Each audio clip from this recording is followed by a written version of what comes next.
This is the one meeting that trumps all because it gives you the structure to run your business from pretty much anywhere.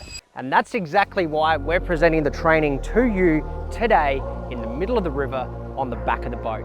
So let's get stuck into the managers meeting and look at how you can bring a bit more structure into the business and hold your team more accountable. Say it louder, say it louder. You wanna go?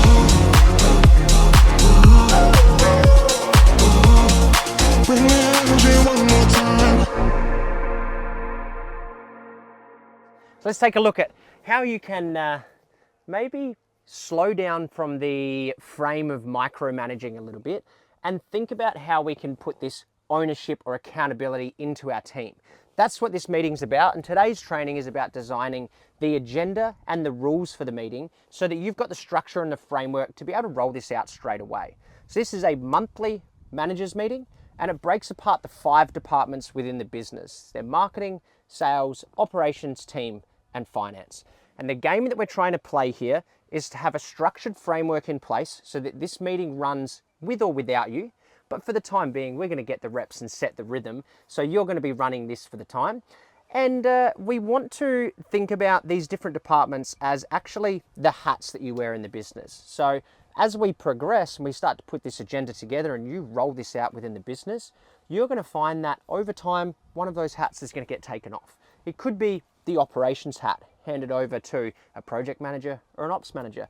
You might have someone come into estimating and take that estimating or sales hat off within your business. So let's take a look at how we're going to structure this. And I'm going to get the iPad out and show you the exact agenda so that you can see what the rules of the game are. Now, as I've said, this is about the 5 departments of the business, and we've got our marketing, our sales, our operations, our team, and our finance. This is a part of our economic engine. This is a model that we use to understand how money flows throughout the business. And you'll notice that there's a 6th piece here called strategy. Today, this is actually what we're working on. We've got our strategy hat on to design the right system within the business in order to bring some structure so that your team can become more accountable, your team can have a little bit of ownership over their department, and they can do their jobs properly. So we'll have a look. We're going to first set the agenda, and there's 2 parts to the start of the agenda. We need to think about how you open the meeting and frame the meeting properly. This is the company performance. And the next part we're going to go into is a little bit about the KPIs and the accountability so that we can set the right frame. After that, we're going to get into the different departments and how to lay those out. But let's get stuck into part 1 of the agenda.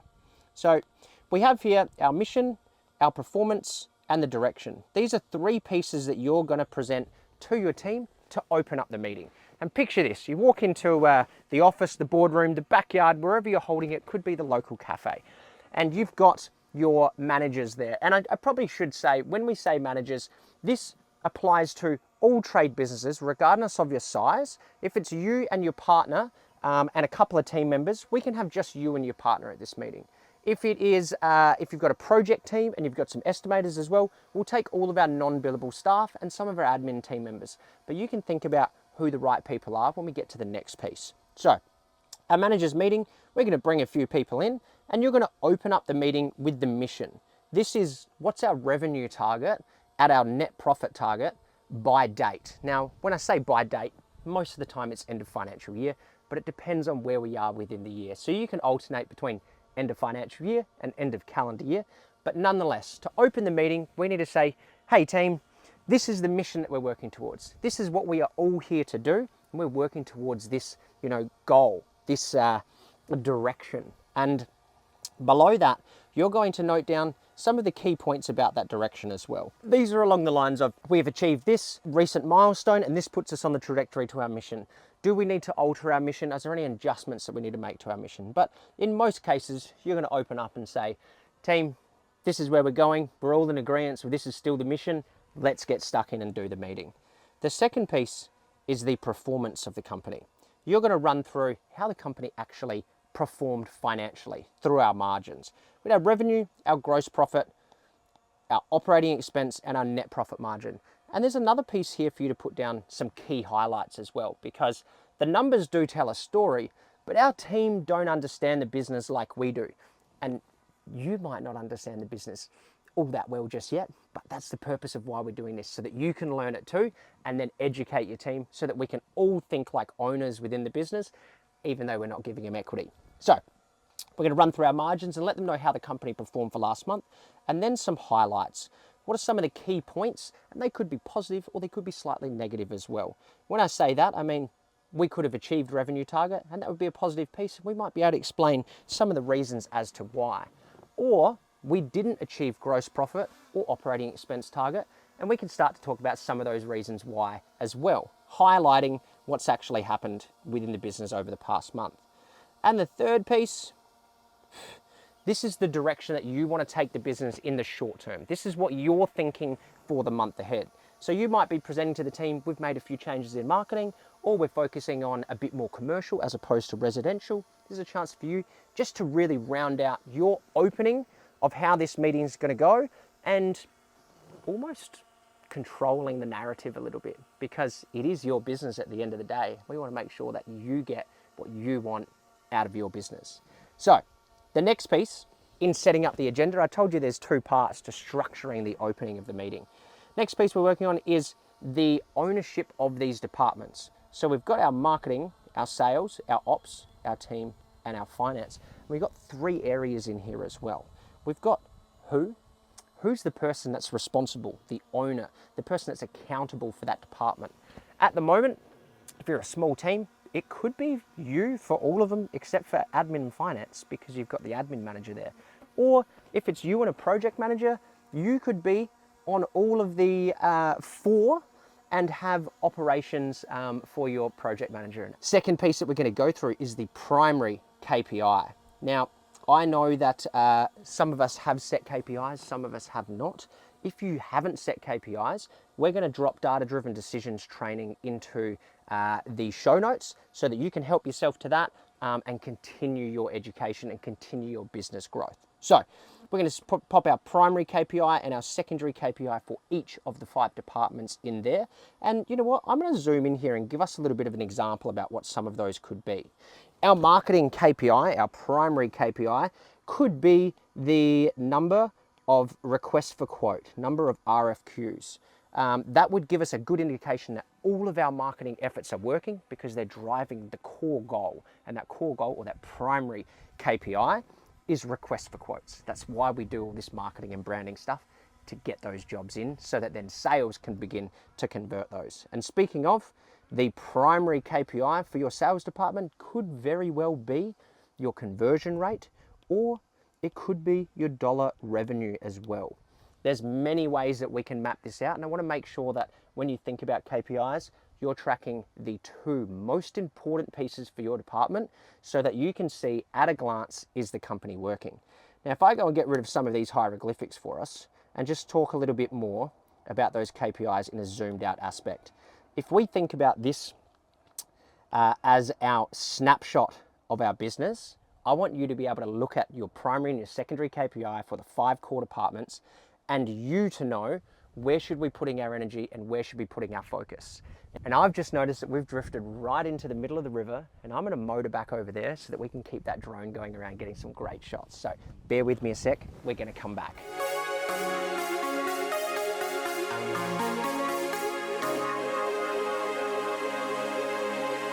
Now let's have a look at the other 2 components that we have in here. These are really straightforward for structuring the way the meeting is open and how it's going to go down. We've got our action items. This is who's going to record the meeting minutes, because once upon a time there was a meeting minutes taker, but things have got a little bit more technologically advanced, and you might decide to put an AI note taker in there. It can be as easy as opening up your laptop, opening up Zoom and having a recorder, or something of the sort. But I want you guys to really define who's going to be taking the action items. How are they going to be recorded? You might actually decide that AI could be a little bit further away than where we are right now, and one of our admin team members is going to do it, and her name is Sue. She's going to be responsible for the action item. And the third piece, to making sure that we open up and frame this meeting properly, is to ask our team, are there any quick wins? We've had a look at our KPIs and our scoreboard summary, and I want you to think about and open this up to the team. Guys, is there any quick wins that we can see straight away? Because as we look at this scoreboard and this summary, the team are going to be thinking, and we don't want them to, check out, lean back and just think, oh, I'll just wait till my turn to talk. We want to really engage everybody from the start. So by asking them, what do you see as a quick win? Is there anything that we could have done, that we should have done, that we haven't already done? And we can start to note those down into quick wins. So this is how you open up your managers meeting. And I would have thought this is going to take you between 10 and 15 minutes. It's just a quick presentation on how to get started and how to warm the team up and set their intentions for the meeting ahead. Now we're going to take a look at the departments within the business, because at the moment, your company is probably communicating like a bunch of sticky notes. They get put around the place, but they don't ever get actioned, and they don't really get the thought that they need as well. And what happens a lot is that our team will distract us throughout the day, throughout the week, throughout the month. And some of those ideas can be fantastic ideas, and some of those ideas can be complete dog shit.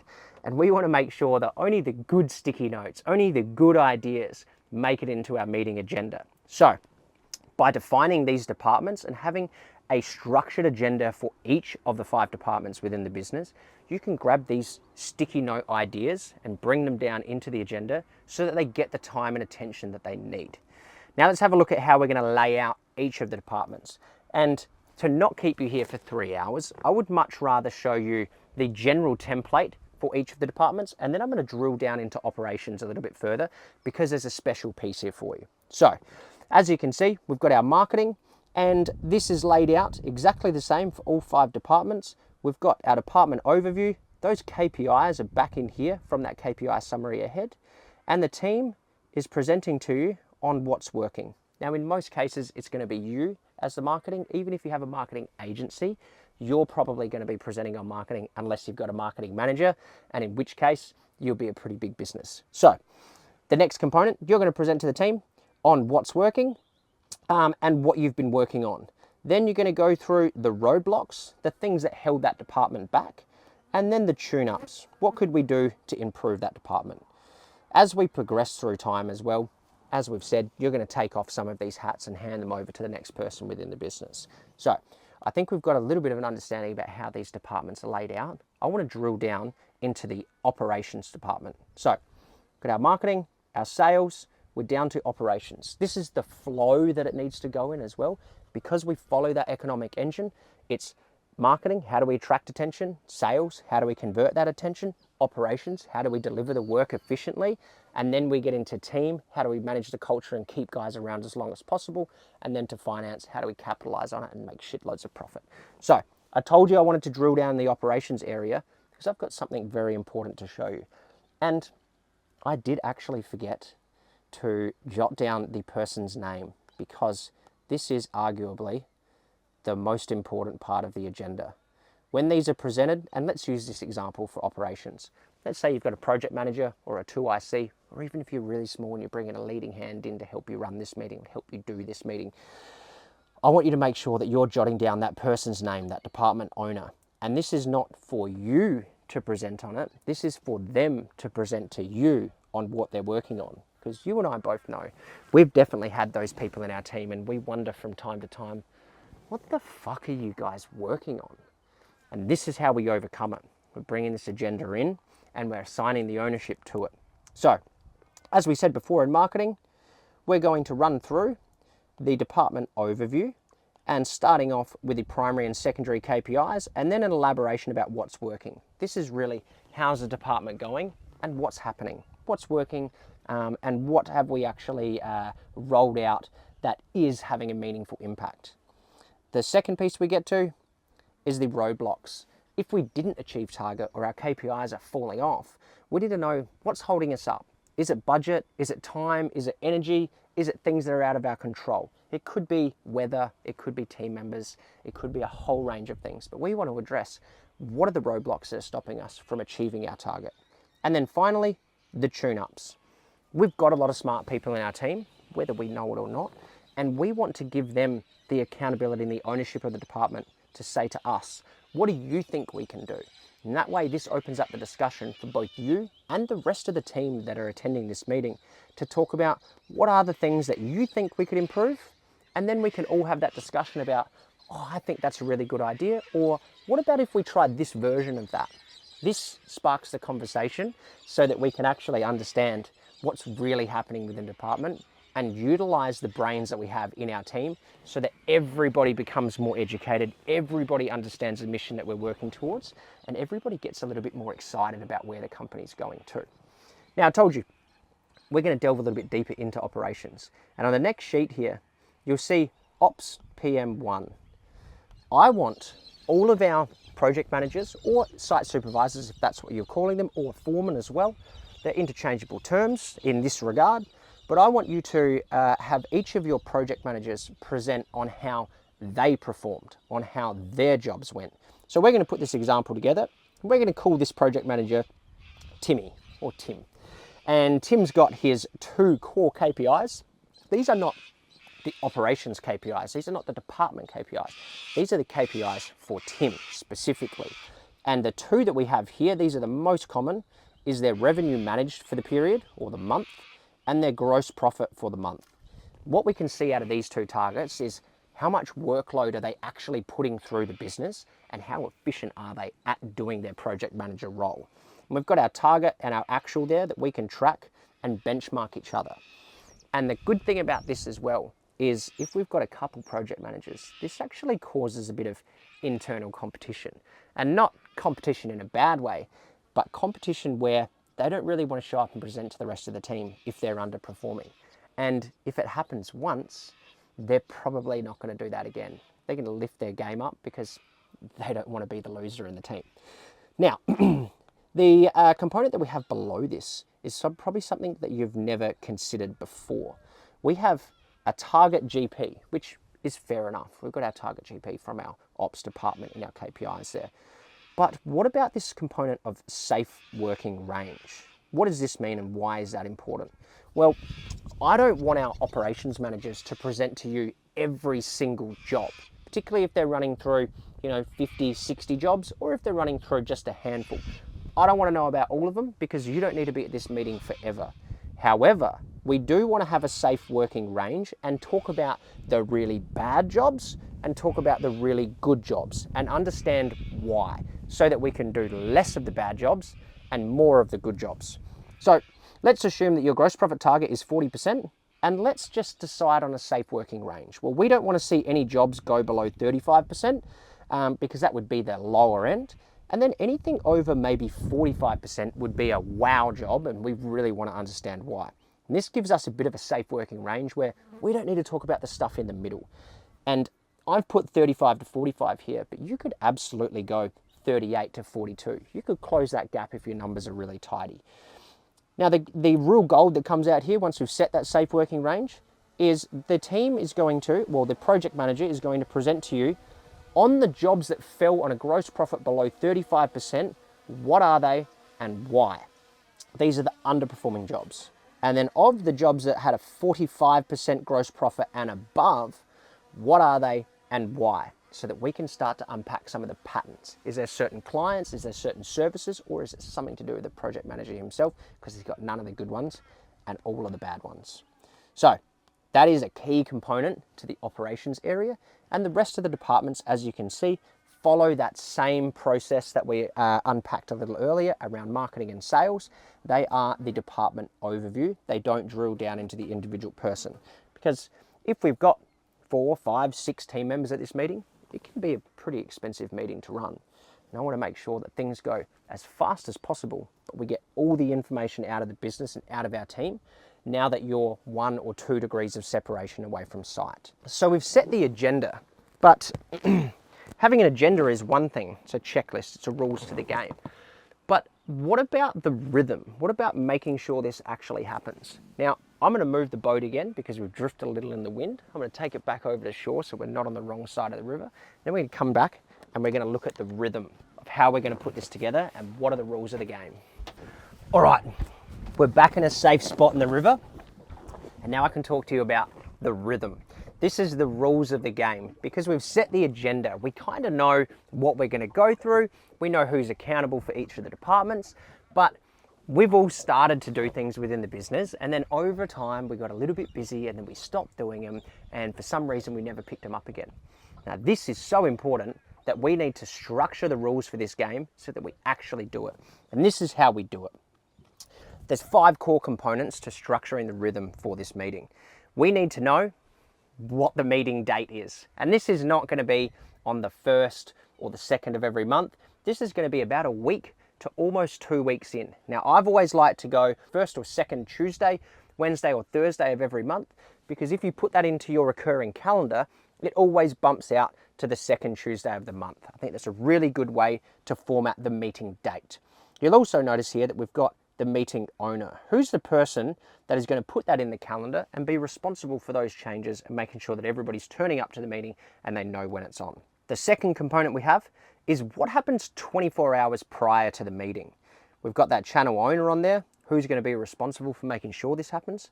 And the rules that we have for 24 hours prior is, I don't want your team getting to work at 9 o'clock or 8 o'clock in the morning, scrambling for an hour in the office to try and get their agenda together. I want the team to be planning ahead and to be ready to go at least 24 hours prior to the meeting. Now, you could decide that maybe 24 hours is a bit too much, and I'm going to close it out at close of business the day before. So let's say that meeting's on a Tuesday. We're having our agendas done and prepared by close of business the day before. This is where we set that 24 hours prior rule. What do we need done? And the better part, or the, I suppose, bonus part to this, is that you actually get a chance to see what the agenda is. Now, we could have little Timmy from before putting his agenda together. It could be 17 pages worth of nonsense that we don't actually want to waste the team's time with. Having this agenda done 24 hours prior gives you the opportunity to give him a phone call or an email and give him a bit of feedback about how you want to curate the narrative for the meeting, and also tell him to cut some of the shit out that can wait, or that's a one-on-one topic that we don't need to bring up for everybody. Third piece that we go through for setting this meeting rhythm is what happens at the meeting start. What's the start time? What are the rules? Now, one good example I've had here as well is I was pretty strict on people once upon a time. Maybe it wasn't the best approach to leadership, but I'll give you the extreme example anyway. So our meetings would start at 9 o'clock, and I would go to the effort of locking the meeting room door so that if you weren't there before 9 o'clock, you missed out and everybody saw you try to open the door and couldn't get in. In retrospect, it probably put maybe a little bit too much pressure on the team, but it gives you a good example of what are the rules that need to happen before the meeting start. We need to start on time because we've got 5 or 6 people there that are on the books and it's costing us money. The third component is what happens at the meeting end. Who's responsible for making sure that the meeting runs on time? Who's that owner for that component? Who keeps us in check and stops us rambling on topics that don't need to be rambled on? Because if we've put a calendar block in for an hour or 90 minutes to go through our manager's meeting, we don't want it to run for 3 hours. We don't want it to cost us twice as much. We need to get in, we need to get the information, and we need to get back to work with the outcomes that we've decided on. Speaking of outcomes, the final piece for our rhythm is to put together action items. The last thing I ever want you to do is to run a meeting and not have any key takeaways. Action items are the be-all and end-all of meetings. It's the total reason that we have them. If there are no action items that come out from a meeting, it could have been a fucking email. So we need to note down who's the owner, who's responsible, as we've said earlier, with that AI or as an admin team member, who's responsible not only for recording the action items, but who's responsible for making sure those action items get done. And what are the rules there? Maybe one of the rules could be that that responsible person of action items follows people up a week after the meeting, and then 2 weeks after the meeting. And then the third week, just before the next one starts, is to make sure your action items are done, because we're going to be bringing them up at the next meeting. So I think this gives you a pretty good understanding of how to set the meeting agenda for your manager's meeting, how to structure the rhythm to make sure it happens like clockwork, and then also how to bring the information and the creativity and the ideas out of the smart people that we have within our team and bring it down to us. Now, if you imagine how this meeting's going to run, it's going to be in your office. It's going to be the second Tuesday of every month, starts at 9 o'clock, finishes at 10:30. That's the nuts and bolts of it. But what we actually get out of this meeting is the ability to see exactly how the company's performing and what our team members have been up to in the previous month and what they're planning to do for the month ahead. Now, if you imagine you were given this kind of information, you could make executive level decisions from anywhere. You could be out here in the boat, You could be on an island in Fiji, you could take the kids on that European tour, or you could travel the world, or you could travel the country and do one of those big laps that we've all got in our bucket list. By structuring this, it brings communication together from our team and lets you make the right decisions without having to be micromanaging every single department. So, I hope you enjoy and subscribe for more.